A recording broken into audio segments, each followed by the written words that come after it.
Ah, y'all still mill. What's the deal, man? We off the clock. Hump day. Tomorrow niggas should get paid. We all know what comes with that, man. But peep game, man, I want to get into some shit, man. And I just came across, right?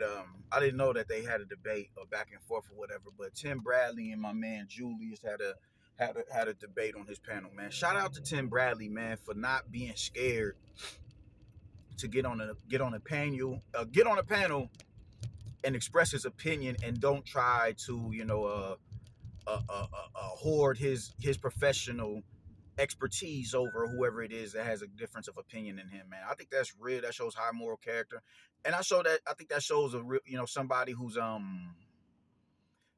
just dope, man. Who's just in it for the boxing talk and ain't trying to necessarily, you don't want no bitch ass nigga who just gonna throw roses at your feet because who he is, a Hall of Famer and who he was in the game.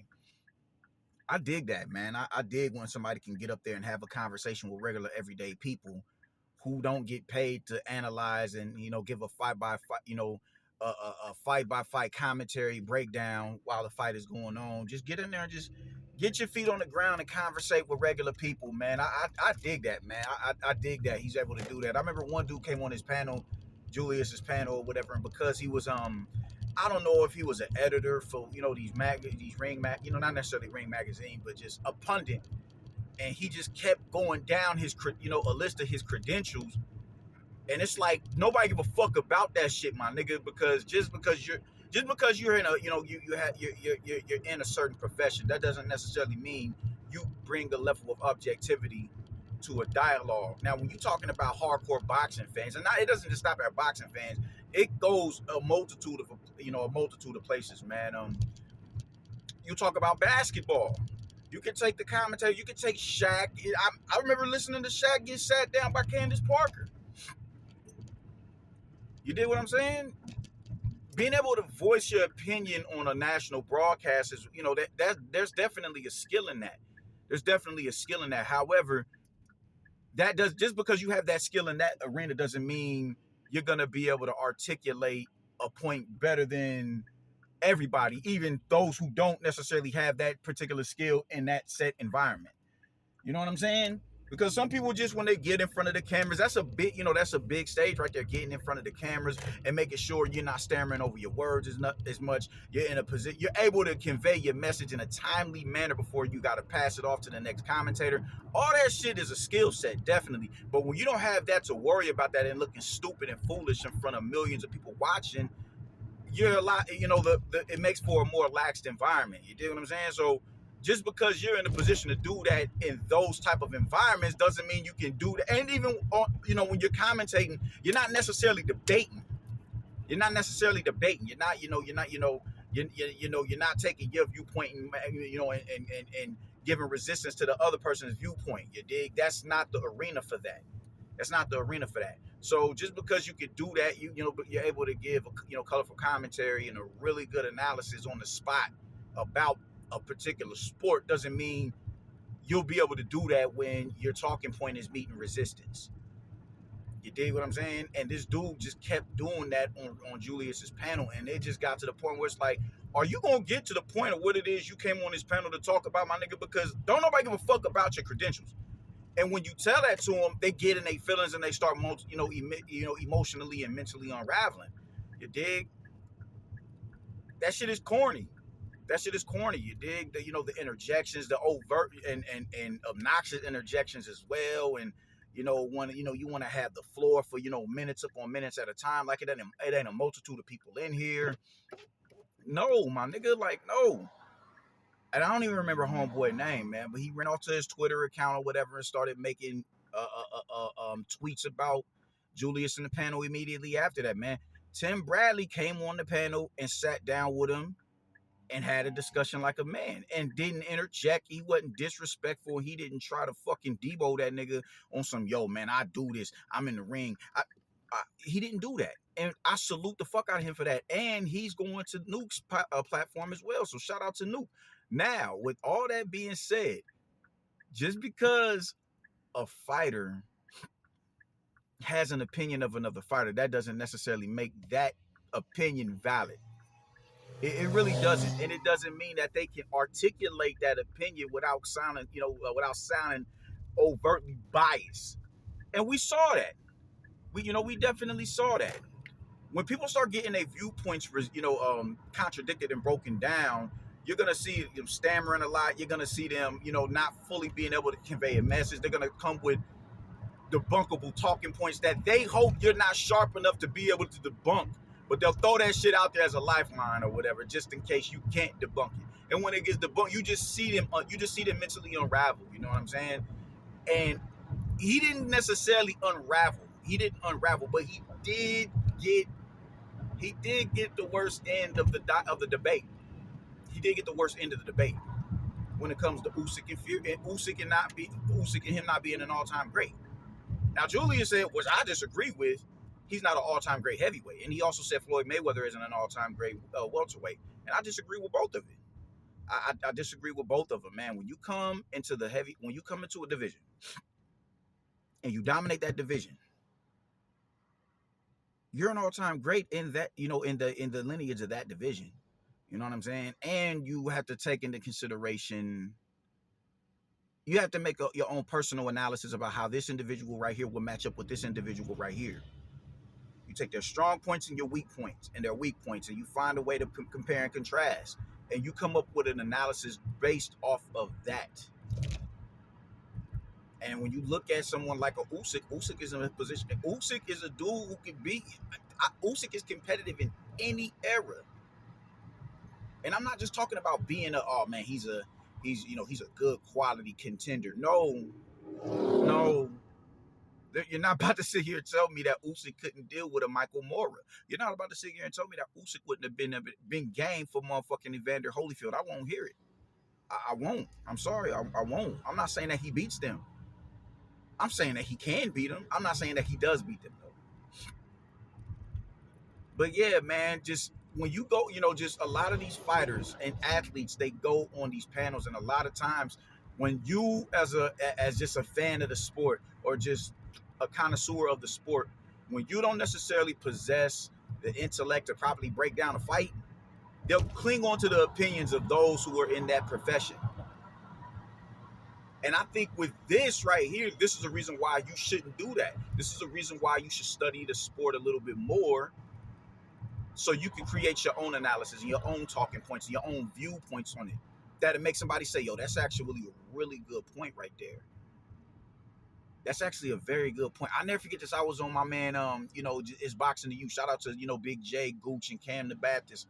I was on there, and I said something about Keith Thurman and Earl Spence, and Boxing Gems was like, yo, that was a really, really good point that you made. And I was like, whoa, I know this nigga ain't say that shit to me. It's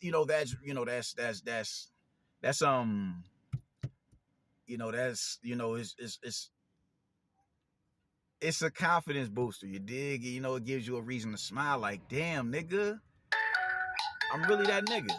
Who is this calling me? Oh, this is my wife. Yo, pause.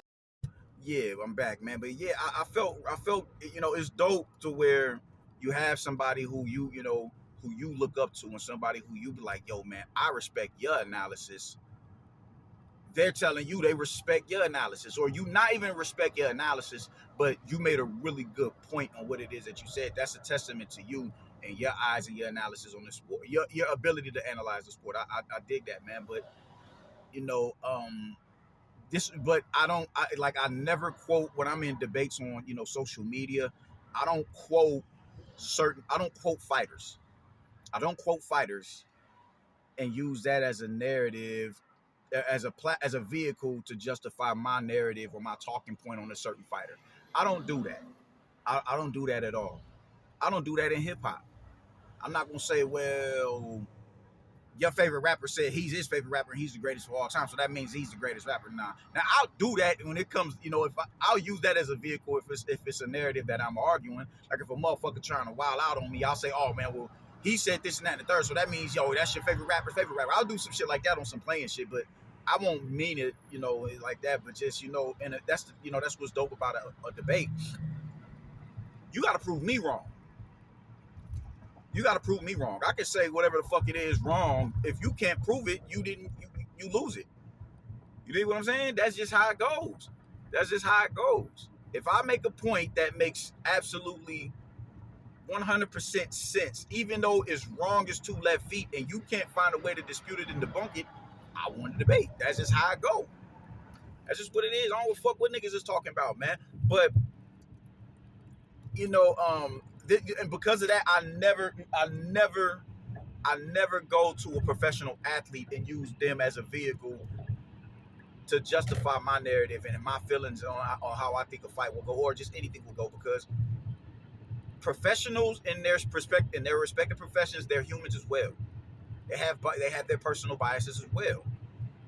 Look at Andre Ward. Every opportunity Andre Ward gets to go on in front of a camera and throw shade at Canelo, he does it. And the same shade that he throws at Canelo, he's a victim of in his own resume and in his own career. You dig? That's why it's just best to learn to formulate your own personal opinion. Now, you can use other people's analysis on a particular fighter, on anything, on a particular athlete, on anything, yeah. And you take data from what they're saying, you take data from what they're saying, you take the data from what they're saying, and then you also find the contradictions in what this individual was saying that you agree with, that individual say that you agree with, and contradictions from that individual that you agree with. And you find middle ground, and that's how you get to the gym. That's how you get to the gym. But you can't just go off of the saying of a professional athlete because they're a professional athlete in the profession that you're arguing about. And Tim Bradley, sorry to say, is a victim of what just happened. Now, I'm sure he's going to be looking to get his lick back when he goes on Nuke's platform. I'm sure he will be. I know for a fact he will be. I'm thinking his viewpoints would be a lot more, astute, be more thought out. But in this regard, he went on there and he lost. He lost. And you see it in somebody, you hear it in their voice. You hear how unsure they are, their talking point in their voice when they're conveying their message that they're trying to get across. When they're going to make their point, you hear it in their voice. You hear the confidence being saturated from them. Like Lord Jamar was in front of the dude who just completely debunked his flat earth theory. You hear it. You hear it. You see it in their body language. If it's not just audio footage, but it's actual footage, you see it. Video footage. If it's video footage, you see them in their body language. You just see everything. They're just not as confident. They're not sitting upright. They're not engaged like that. They're kind of like they doing just real weird, odd body postures. You see that. You hear it in their voice. You don't see it. You don't hear the confidence in their voice when they speak. That's what was happening with Tim Bradley. You get the stammering. You know what I'm saying? You do a lot of things that tells you in your heart of hearts know that you are not on the upper end of this dialogue right here. And that's what happened. That's what happened. So message to all of you niggas who want to sit there and use these professional athletes to justify a putrid ass talking point that you have. Don't do it. Unless you know there's nothing obtuse about that individual right there, he's bringing a fair analysis and he's taking his own personal bias out of it, don't do it. Because you're going to look like a fool eventually.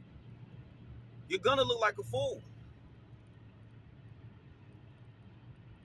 You learn to use your own personal analysis. Learn to use your own personal analysis.